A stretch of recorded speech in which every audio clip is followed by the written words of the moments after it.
السلام علیکم پاکستان۔ آپ نے مضبوط اور دلیر آدمی کی خصوصیات سنی بھی ہوں گی اور پڑھا بھی ہوگا۔ مختلف کوٹس ہیں جو آپ نے پڑھے ہوئے ہیں کہ مضبوط انسان کی اور دلیر انسان کی سب سے بڑی جو خوبی ہوتی ہے کہ وہ معاف کرنے میں پہل کرتا ہے اور وہ کمزور آدمی کو فوراً معاف کر دیتا ہے، اور ان کی جو کوتاہیاں ہوتی ہیں کمزور آدمی کی وہ دل پر نہیں رکھتا اور نہ ہی دماغ پر رکھتا ہے۔ لیکن آج میں آپ دوستوں کے سامنے اپنی ایک مختصر سی تشریح اور ایک چھوٹی سی تعریف دلیر اور مضبوط انسان کی آپ کے سامنے میں رکھنا چاہتا ہوں۔ آپ بھی اپنی رائے ضرور دیا کریں۔ یہ جو سلسلہ میں نے سٹارٹ کیا ہوا ہے یہ آپ کے لیے ہے، آپ میرے لیے ہیں، آپ بھی اپنی رائے ضرور دیا کریں۔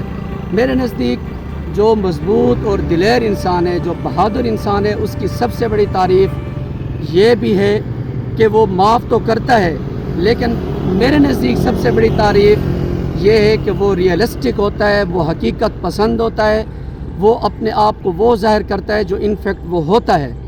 وہ یہ ظاہر نہیں کرتا کہ میرے پاس فلاں چیز ہے، میرے پاس فلاں چیز ہے، میرے پاس اتنے بنگلے ہیں، اتنی گاڑیاں ہیں، میں فلاں ہوں، میرا فلاں کے ساتھ اٹھنا بیٹھنا ہے۔ بالکل یہ ظاہر نہیں کرتا، بلکہ وہ حقیقت پسند اتنا زیادہ ہوتا ہے کہ وہ اپنے آپ کو وہ ظاہر کرتا ہے جو کہ ہوتا ہے۔ اگر کہیں ظاہر کرنے کی ضرورت پیش بھی آ جاتی ہے تو کم تو ظاہر کرتا ہے، لیکن اپنے آپ کو زیادہ بڑھا چڑھا کر پیش نہیں کرتا۔ تو میرے نزدیک یہ تشریح ہے اور یہ تعریف ہے مضبوط اور دلیر انسان کی، اور ہونا بھی چاہیے کہ اگر کسی شخص کے پاس، اگر کسی پاکستانی کے پاس، اگر کسی بھی فرد کے پاس ایک بائک ہے تو اسے بھی چاہیے کہ وہ دنیا کے سامنے بائک ہی بتائے۔ اگر کسی شخص کے پاس کچا گھر ہے تو اسے بھی چاہیے کہ دنیا کے سامنے اپنا کچا گھر بتائے۔